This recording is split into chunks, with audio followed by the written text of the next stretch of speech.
Okay, welcome back. Welcome back. In this session, we're going to cover the pass statement.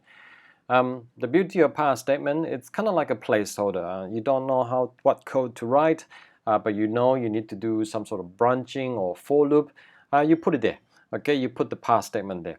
So take for example, while is obviously an endless loop. While is true, is always going to keep running. The pass here, instead of print screen or whatever, the pass there is just all right, just pass, kind of like any game, pass, you know.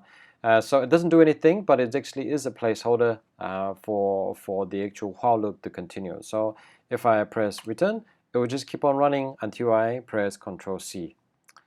Okay, Control C. All right, not listening to me.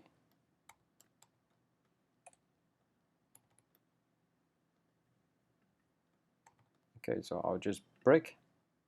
Yep, interrupted. Well, unfortunately, for some reason, it doesn't actually pick up my Control C. So notice that the comment here is placeholder.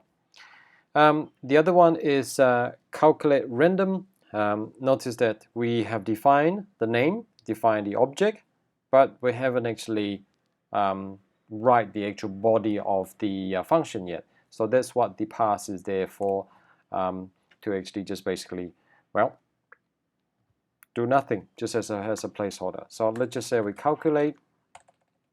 I know we haven't looked at function yet, so let's just put 1. It does nothing. Okay, absolutely nothing at all, because the body of the code is just passed. All right, so that's pretty much what I want to cover when it comes to the pass statement.